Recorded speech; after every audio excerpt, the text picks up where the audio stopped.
Contract वाली बहू। नरेश की माँ अपने बेटे से मिलने दिल्ली आ रही है। इस बात का पता चलते ही नरेश के दिल में हलचल मच जाती है। नरेश अपनी माँ के स्वागत की तैयारी में लग जाता है। साथ ही उसे डर भी सताने लगता है कि उसकी माँ कहीं अपनी पुरानी जिद पर फिर से बैठ ना जाए। हे भगवान, इस बार बचा लो, अगले साल पक्का माँ की जिद पूरी कर दूंगा। तभी दरवाजे की घंटी बजती है। नरेश दरवाजा खोलता है तो सामने अपने मकान मालिक को देखकर हैरान हो जाता है, क्योंकि उनके साथ एक सुंदर सी लड़की भी थी। अब नमस्ते अंकल, कुछ काम था, मुझे बुला लेते। आपने क्यों कष्ट किया? अरे नहीं नहीं, इसमें कष्ट कैसा, मैं तो बस तुम्हें रीना से मिलवाने आया था। आज से रीना तुम्हारे साथ इसी फ्लैट में रहेगी। अंकल, कोई लड़का फ्लैटमेट नहीं है? एक अनजान लड़की के साथ रहना मेरे लिए थोड़ा अजीब होगा। देखो नरेश, मैं तुम्हें पहले भी बता चुका हूँ कि इस फ्लैट में तुम्हें किसी ना किसी के साथ एडजस्ट करना ही होगा, या फिर तुम अकेले पूरे फ्लैट का किराया दे दो, मैं किसी को नहीं रखूंगा। नरेश अपने मकान मालिक की बात सुन के रीना के साथ रहने के लिए तैयार हो जाता है, पर अंदर ही अंदर उसे ये बात खाने लगती है कि वो अपनी माँ को क्या जवाब देगा जब उसकी माँ रीना के बारे में उसे पूछेगी। दिन बीतने लगते हैं। नरेश और रीना अच्छे दोस्त भी बन जाते हैं, पर अभी भी नरेश अपनी प्रॉब्लम का सलूशन नहीं ढूंढ पाता। एक दिन नरेश बहुत परेशान सा बैठा होता है। तभी रीना उसे पूछती है, क्या हुआ नरेश, तुम काफी परेशान लग रहे हो, सब ठीक तो है ना? हाँ सब ठीक है, बस एक छोटी सी प्रॉब्लम है। वो एक्चुअली 2 दिन बाद मेरी माँ मुझसे मिलने आ रही है। अरे तो इसमें प्रॉब्लम क्या है, ये तो खुशी की बात है। हाँ रीना, बट मेरी माँ एक जिद लेकर बैठ गई है कि मैं शादी कर लूँ, पर मैं अभी इस चीज़ के लिए तैयार नहीं हूँ। ऊपर से जब वो तुम्हें देखेगी तो 100 सवाल करेगी, क्या जवाब दूंगा? अरे इसमें कोई टेंशन वाली बात नहीं है, मेरे पास ना इस प्रॉब्लम का सोल्यूशन है, जिससे ना तुम्हें शादी करनी पड़ेगी और ना ही तुम्हारी माँ मेरे बारे में कुछ पूछेंगी। रीना की बात सुनकर नरेश सोच में डूब जाता है। वो सोचता है कि रीना खुले ख्यालों वाली लड़की है, कहीं माँ को सच बता ना दे। नरेश को सोच में डूबा देखकर रीना कहती है, अरे क्या हुआ, किस सोच में पड़ गए? डोंट वरी, जैसा तुम सोच रहे हो ना वैसे कुछ भी नहीं है, मेरे पास एक प्लान है। मैं कुछ समझ नहीं पा रहा हूँ, कैसा प्लान? मैं समझाती हूँ। हम ना एक कॉन्ट्रैक्ट मैरिज कर लेते हैं। फिलहाल मेरे पास जॉब नहीं है, तो तुम इस रूम का किराया दे देना जब तक तुम्हारी माँ यहाँ रहेंगी, सिर्फ तब तक। और तुम अपनी माँ से कह देना कि मैं तुम्हारी पत्नी हूँ, इससे वो मेरे यहाँ रहने पर कोई सवाल भी नहीं करेंगी। अरे बात तुम्हारी ठीक है, पर माँ से झूठ बोलना, ना ना बाबा, मैं ये रिस्क नहीं ले सकता। कोई और आइडिया दो ना तुम। देखो मंजूर हो तो बोलो, वरना सच बता दो, मुझे कोई प्रॉब्लम नहीं है।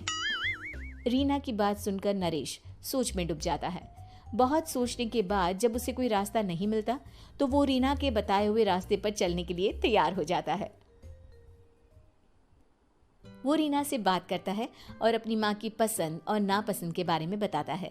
रीना भी नरेश की सभी बातों को ध्यान से सुनती है, ताकि कहीं उससे कोई गलती ना हो जाए। आखिर वो दिन भी आ जाता है जब नरेश की माँ उससे मिलने दिल्ली आ जाती है। नरेश अपनी माँ को फ्लैट पर लेकर जाता है। जैसे ही नरेश की माँ फ्लैट के अंदर जाती है, रीना उसके पैर छू लेती है। ये देखकर नरेश की माँ थोड़ी घबरा जाती है और नरेश से पूछती है, अरे बेटा नरेश, ये कौन है? माँ, ये आपकी बहू रीना है।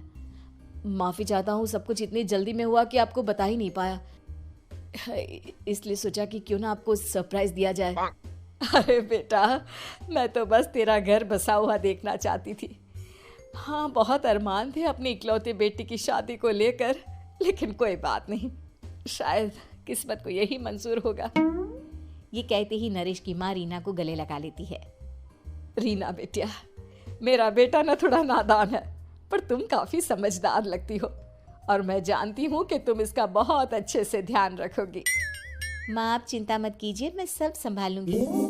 नरेश की माँ अपने बहू और बेटे के साथ खुशी खुशी रहने लगती है। दिन बीतने लगते हैं।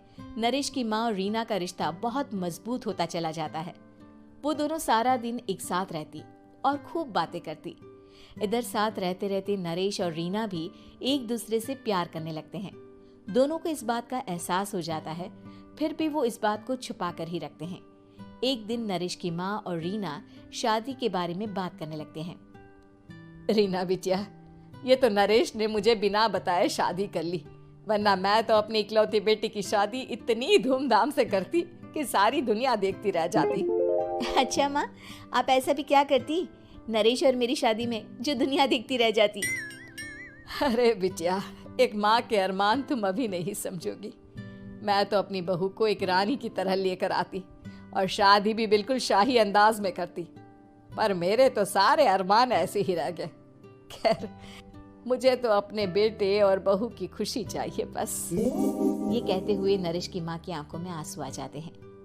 रीना भी ये सुनकर ख्यालों में खो जाती है, क्योंकि वो भी मन ही मन खुद को नरेश की पत्नी और उसकी माँ की बहू मानने लगी थी। शाम को जब नरेश ऑफिस से घर आता है तो रीना खुद को रोक नहीं पाती और नरेश के सामने उसकी माँ को अपने और नरेश के रिश्ते का सारा सच बता देती है। रीना की बात सुनकर नरेश की माँ दोनों से बहुत नाराज हो जाती है और घर वापस जाने की बात करने लगती है। तुम दोनों ने मुझसे सच छुपाकर बहुत ठेस पहुंचाई है मुझे। अब तुम लोगों के साथ नहीं रहना चाहती मैं, कल ही वापस चली जाऊंगी अपने घर।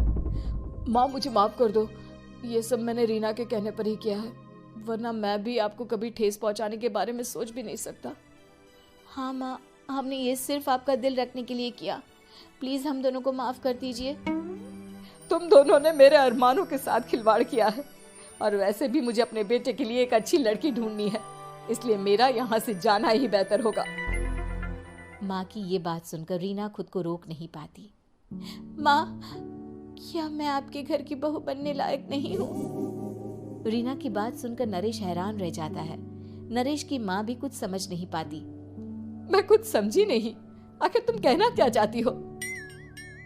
माँ, मैं वो नरेश से बहुत प्यार करती हूँ और साथ ही साथ मैं आपको भी अपनी माँ मान बैठी हूँ।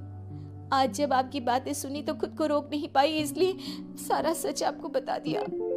रीना की बात सुनकर नरेश की माँ की आंखों में आंसू आ जाते हैं और वो अपने बेटे नरेश और रीना को गले लगा लेती है। मेरे घर की बहू तो सिर्फ रीना बिटिया ही बनेगी। मैं आज ही तुम दोनों की शादी की तारीख निकलवा दूंगी, बस एक बार तुम्हारे घर वाले मान जाए। उसी दिन रीना के माता पिता भी उनके फ्लैट पर आ जाते हैं। दोनों परिवार आपस में बैठकर बातें करते हैं और शादी के लिए राजी हो जाते हैं। रीना भी कॉन्ट्रैक्ट फाड़ देती है और कहती है, सही मायने में मैं अब बहू बनूंगी, अब तक तो सिर्फ कॉन्ट्रैक्ट वाली बहू थी।